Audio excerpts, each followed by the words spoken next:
தமிழின் பல விஷயங்கள் மகாகவி பாரதியிலிருந்து ஆரம்பிக்கின்றது.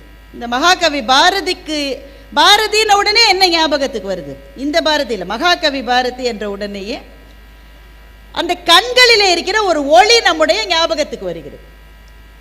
பாரதியினுடைய எந்த புகைப்படத்தை, ஓவியத்தை விட்டுருங்க, எந்த புகைப்படத்தை நீங்கள் எடுத்துக்கொண்டாலும் 39 வயசு தான் வாழ்ந்திருக்கான்.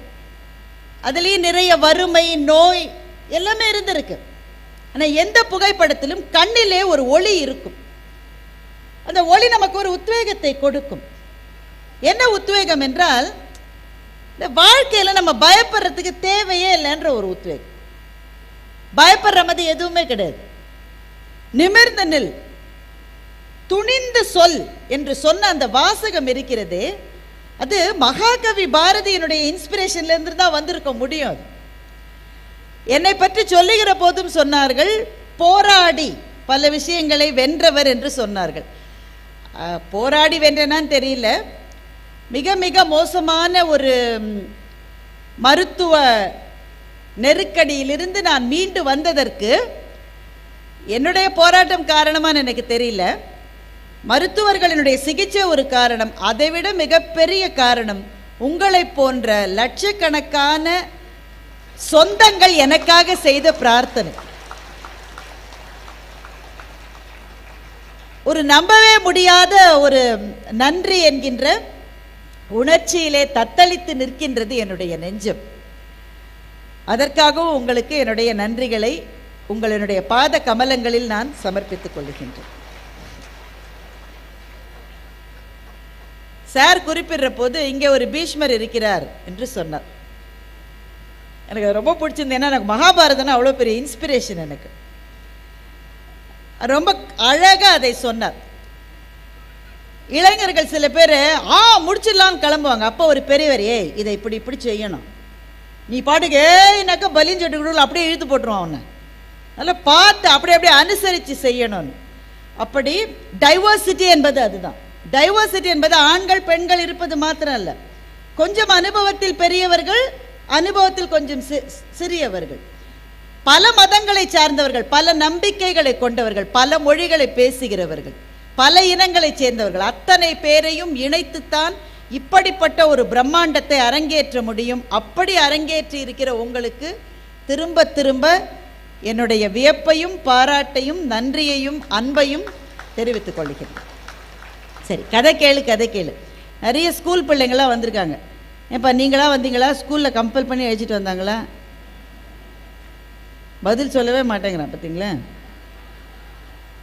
நீங்களே வந்தீங்களா? ரொம்ப மகிழ்ச்சி. ஏன் கதை கேட்கணும்? நிறைய கிராமத்தை சேர்ந்தவர்கள் இருந்தால் தெரியும். கதை கேளுன்னு ஆரம்பித்து கிராமிய பாடல்கள் நிறைய இருக்கும். எல்லா பகுதியிலும் இருக்கும் தமிழ்நாட்டில். யாருடைய அந்த பகுதியில் யார் பெரிய வீரனோ இல்லை பெரிய ஒரு முன்னணியிலே இருந்து ஏதாவது ஒன்றை செய்தவன் என்றால் அவனுடைய கதையை கேளு அப்படின்னு கதை கேளுன்னு இருக்கும். இங்கே இருக்கிறவங்க எல்லாத்தையும் கேட்குறேன். சின்ன பிள்ளைங்களை விட்டுறலாம், கொஞ்சம் பெரியவர்கள், ஒரு 25 வயதுக்கு மேலானவர்கள்.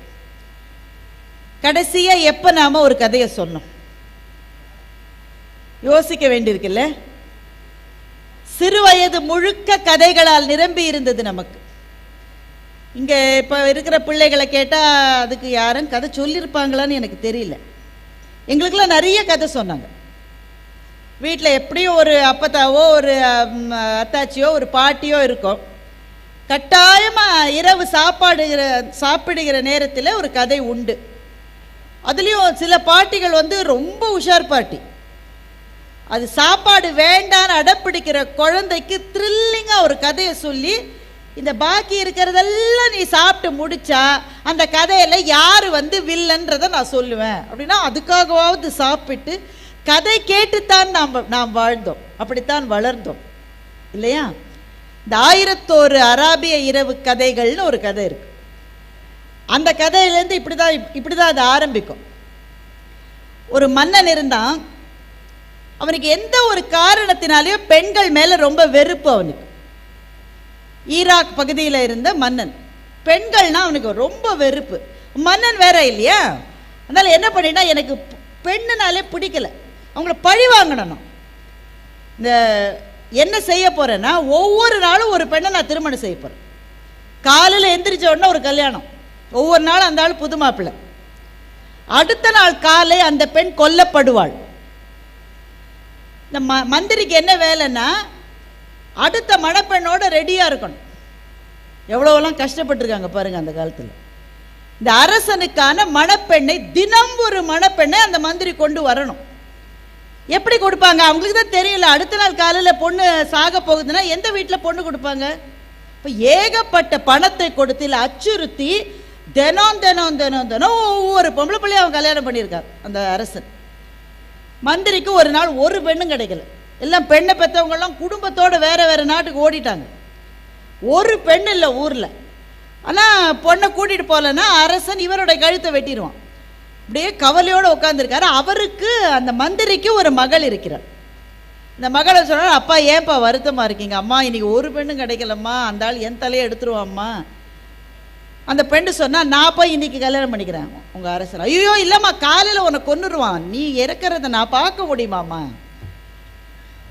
நீ உன்னை அனுப்ப மாட்டேன். அந்த பொண்ணு சொன்ன, அப்பா கவலைப்படாதீங்கப்பா, நான் உயிரோடு இருக்கேன். இருக்க முடியாத, அந்த ஆள் விட மாட்டானே, காலையில் கொன்னுருவானே உன்னை, காலையில் இருக்க விட மாட்டானேம்மா உன்னை. அப்பா நீங்கள் கவலைப்படாதீங்க, எப்படி இல்லை உங்கள் தலை தானே விழும், அதை நான் பார்க்க முடியுமா? நான் போகிறத உங்களால் பார்க்க முடியாதுன்னா நீங்கள் போகிறத என்னால் எப்படிப்பா பார்க்க முடியும்? நீங்கள் இருங்கப்பா, என்னை கல்யாணம் பண்ணி கொடுங்க, நான் பார்க்குறேன். அந்த பெண்ணு போயிட்டா. அந்த மந்திரி தன்னுடைய மகளுக்கு என்ன போதும்னு அப்படியே பயந்துக்கிட்டு இருக்கார். அன்று இரவு அந்த அரசன் தன்னுடைய புது மணப்பெண்ணை சந்திக்கிற போது இவ சொல்கிறா, எப்படி காலையில் என்னை நீங்கள் கொன்னுடுவீங்க, கொஞ்சம் நேரம் இருக்குது, அந்த நேரம் மட்டும் ஒரு கதை சொல்லட்டான்னு கேட்கட்டான். ஒரு கதை சொல்லட்டா சார் அப்படின்னு விஜய் சேதுபதி கேட்பார்ல, அது மாதிரி ஒரு கதை சொல்லட்டான்றா. அவனுக்கு டைம் இருக்குது, இவ கழுத்தை வெட்டுறதுக்கு டைம் இருக்கு இன்னும். சரி சொல்லுன்னா அந்த கதையை சொல்ல ஆரம்பிக்கிறான். அந்த கதையில் ஒரு சுவாரஸ்யமான கட்டம் வருகிறது. அந்த கட்டம் வரும்போது அந்த அரசனுக்கே படபடப்ப. அப்புறம் என்னாச்சு, விடிஞ்சிருச்சு, நீங்கள் என்னை கொல்ல போகிறீங்க, இப்போ சொல்ல முடியாது. ஐயோ இல்லை, அதை நீ சொல்லிவிடு, அப்புறம் உன் கழுத்தை வெட்டுற முடியாது. நான் அவ்வளோ ஏமாந்தாலும் நினச்சியா நீ? இந்த கதையோட ட்விஸ்ட் என்னன்னு தெரியணும்னா எனக்கு இன்னும் ஒரு நாள் டைம் கொடு, நாளை இரவு தான் அதை சொல்ல முடியும்ட்டான். ஸோ இவன் என்ன பண்ணான், மரண தண்டனையை ஒரு நாளைக்கு தள்ளி போட்டான். அன்றைக்கு இரவு முதல் கதையினுடைய முடிவை சொல்லிட்டான். அப்போ சொன்னால் இன்னும் ரொம்ப நேரம் இருக்கே, வேணா ரெண்டாவது கதை சொல்லிட்டா. ரெண்டாவது கதை சொல்லட்டுமா பாஸ்? ரெண்டாவது கதையை ஆரம்பித்து சொல்ல ஆரம்பித்தாள். அந்த கதையில் ஒரு சிக்கலான கட்டம் வருகிற போது வானத்தில் இருந்து வெளிச்சம் வந்து விட்டது. ஐயோ இதுக்கப்புறம் சொல்ல முடியாது, நீ என் கழுத்தை வெட்டுறது நான் வெட்ட. அவனுக்கு தாங்கலை. இப்படியே ஒரு கதை, ரெண்டு கதை, மூணு கதைன்னு 1001 கதைகளை அவள் சொன்னார். அதுதான் 1001 அராபிய கதைகள் என்பது இதிலிருந்து வந்தது தான். அந்த கடைசி நாள் அவளால் அதை நீட்ட முடியவில்லை. இந்த சொல்லி முடிக்க வேண்டிய கட்டம் வந்தது. கதையை சொல்லிட்டா. சொன்னா, நான் முதல் நாளே இறந்திருக்க வேண்டியவ, எங்க அப்பா அழுதாரு, நான் இருந்தாலும் என்னுடைய கதைகளின் மீது எனக்கு நம்பிக்கை இருக்கிற காரணத்தினாலே நான் இவ்வளோ 1000 இரவுகளை தாண்டியாச்சு, இனி நான் இறந்தா பரவாயில்ல. அந்த மன்னன் சொன்னான், இவ்வளவு நாள் நீ சொன்ன கதைகளிலிருந்து எனக்கு ஒன்று தெரிந்தது, பெண்களை வெறுத்த நான் ஒரு அடிமுட்டாள் என்பதை எனக்கு நீ புரிய வைத்து விட்டாய். அதனால என்னுடைய எண்ணத்தையும் நான் மாற்றிக்கொள்கிறேன், நீ என்னுடைய மனைவியாக காலம் அனுமதிக்கிற வரை நீ வாழ வேண்டும் என்று சொன்னான். நண்பர்களே, இப்படித்தான் கதைகள் இந்த மண்ணிலிருந்து பிறந்தன. எல்லா மண்ணிலிருந்து, இது அரேபிய மண்ணிலிருந்து பிறந்தது. நம்முடைய மண்ணுக்கு இதை போல கதைகள் இருக்கும். கடைசியாக நீங்கள் எப்போது கதை சொன்னீர்கள்? இங்கே இந்த தாத்தா பாட்டியா இருக்கிறவங்க சொல்லுவாங்க, கட்டாயம் சொல்லுவாங்க. பல பிள்ளைகள் கேட்கறது இல்லை. இப்போ நீ சும்மா ஒரு ஃபோனை காமிங்குது. எனக்கு தெரிந்து இதுதான் முதல் தலைமுறை குழந்தைகள் ஃபோனை பார்த்து சாப்பிடுகிற முதல் தலைமுறை குழந்தைகள் இப்போதுதான் பிறந்திருக்கிறார்கள். இதுவரை நம்ம மண்ணில் இல்லை. அதனால் யாராவது பேசினா அவனுக்கு பிடிக்கல, நீ நையின்னு பேசாத, நான் ஃபோனை பார்க்குறேன்றான். ஆனால் அதையும் மீறி சில தாத்தா பாட்டிகள் கதை சொல்லுவீர்கள். தப்பாக எடுத்துக்காதீங்க, அப்பா அம்மாக்கள் பெரும்பாலும் சொல்லுவதாக எனக்கு தெரியவில்லை. ஏதோ 1-2 இருக்கலாம், இல்லைன்றார் ஒருத்தர். ஏன்னா பிஸியாக இருக்காங்க, முடியல. அப்பா அம்மா தாத்தா பாட்டி இருந்தால் சொல்லுவாங்க, வேற ஊரில் இருந்தால் என்ன செய்வது? ஆசிரியர்கள் பாவம், ஆசிரியர்களை பற்றி பேசவே கூடாது. எங்கே இருந்தாலும் கை கூப்பி, இரு கை கூப்பி தொழுகிறேன் அவர்களுக்கு. உலகத்திலே கஷ்டமான வேலை பேங்க் வேலை. நான் இது மட்டும் நினச்சிட்டு இருந்தேன், ஏன்னா நான் பேங்க்கில் வேலை செய்யறதுனால. இப்போ அந்த எண்ணத்தெல்லாம் மாற்றிக்கிட்டேன். ரொம்ப கஷ்டமான வேலை ஆசிரியர் வேலை செய்வது தான் ஐயா. ஒன்றும் சொல்லக்கூடாது. இந்த பிள்ளைங்களை, இங்கே இருக்கிற பிள்ளைங்களாம் எவ்வளோ சிரிச்சிட்டு இருக்கு. நாமெல்லாம் ஸ்கூலில் படிக்கும் எப்படியா சிரிச்சிட்டு இருந்தோம். எந்த டீச்சரும் கூப்பிட்டு எப்படி வேணால் அடிக்கலாம் எங்களை. சும்மா பொழுது போகாமல கூட்டியிருக்கு ஒரு டீச்சர் எங்களெல்லாம். எதுக்கு கூட்டினாங்கன்னு கடைசி மட்டும் தெரியாது. அப்புறம் எங்கள் ஸ்கூல் அரசு பள்ளியில் தான் நான் படித்தேன். அந்த ஒரு புளிய மரத்துலேருந்து ஒரு இதை உடைச்சிட்டு வர சொல்லுவாங்க. ஏய் போய் உடைச்சிட்டு வா. நாம் போய் உடைச்சிட்டு வருவோம். எதுக்கு? நம்ம கையில் அடிக்க. ஆட்டுக்குட்டியே அனுப்பிச்சு அறிவாளை கொண்டு வர சொன்ன கதையா நாமே அதை முறித்து கொண்டு வருவோம். நீட்டு கையை நீட்டும் போது இந்த ரிஃப்ளெக்ஸ் ஆக்ஷன் இருக்குல்ல, ஒருத்தர் அடிக்க வந்தால் நம்மளை அறியாமல் கையை நீட்டுவோம். நீ கையை இழுத்துக்கிறியா அப்படின்னு இன்னொரு பிள்ளையை கூப்பிட்டு அந்த பிள்ளையை நம்ம கையை பிடிக்க வச்சு, அப்புறம் எல்லா கிளாஸ்லையுமே நமக்கு விரோதிகள் இருப்பாங்க. நல்லா படிக்கிற பிள்ளைகள் என்ற விரோதிகள் எல்லா வகுப்புலையும் இருப்பாங்க. அதெல்லாம் முதல் ரோவில் உட்காந்து டீச்சர் தும்மினா கூட எழுதிக்கும். தும்முறாங்கடா அதெல்லாம் எழுதிக்கூடாதுனால கேட்காது. அந்த பிள்ளையை கூப்பிட்டு நம்ம தலையில் குட்ட சொல்லுவாங்க. வாங்கியிருக்கீங்களா நீங்கள் யாராவது? புரிஞ்சுதா உனக்கு? புரியலை டீச்சர், நீங்கள் வா உனக்கு புரிஞ்சுது. அவன் புரிஞ்சுதும்மா. அவன் படிக்கிறதுக்குன்னே கடவுளை அவனை பிறப்பிச்சிருக்காரு. அவனுக்கு புரிஞ்சுது, உனக்கு புரியலையா நீ குட்டு அவ தலையில். அப்படிலாம் அடி வாங்கியிருக்கோம். எனக்கு கூடுதலாக ஒரு துன்பம் என்னென்னா எங்கள் அப்பாவும் வாத்தியார். அதனால் இப்போ இருக்கிற பிள்ளைகள்லாம் நடக்காது, நடக்கவே நடக்காது. தெரியாமல் ஒரு டீச்சர் அடிச்சிட்டாங்கன்னு வைங்க, அடிக்க முடியாது, உடனே ஜெயிலுக்கு போயிடுவாங்க பாவம். ஒரு டீச்சர் கையை தூக்கிற உடனே பையன் கையெல்லாம் தூக்காதீங்க நாளைக்கு சன் நியூஸில் வந்துடுவீங்கன்றான். உடனே வீட்டுக்கு போய் பையனோட அப்பா அம்மா தாத்தா பாட்டி அடுத்த வீட்டு ஆயா எதிர் வீட்டு ஆடு எல்லா ஸ்கூலுக்கு நீதி கேட்கறதுக்காக போகிறாங்க.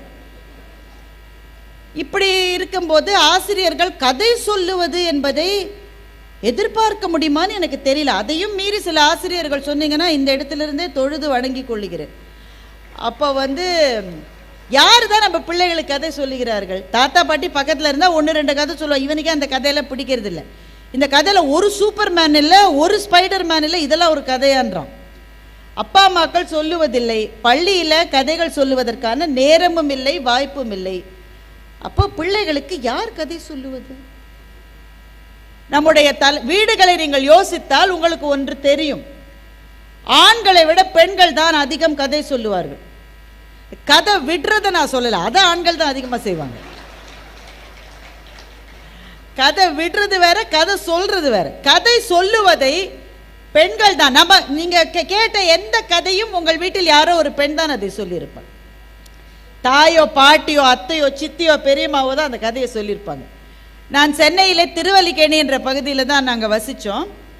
ஒரு குறுகிய காம்பவுண்டுக்குள்ளே 3 வீடு இருக்கும். 3 வீடை சேர்த்து கிட்டத்தட்ட ஒரு 80 பார்ட்டி அந்த ஒரு சின்ன இடத்துலையே இருக்கும்.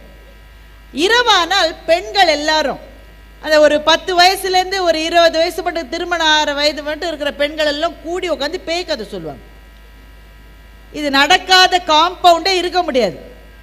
இப்போ பிடி சாமின்னு ஒருத்தர் இருந்தார். அவருடைய புத்தகம் இந்த கண்காட்சியில் எங்கேயாவது இருக்கான்னு தெரியல. பேய் தான் அப்படிலாம் கதை எழுதுவார்.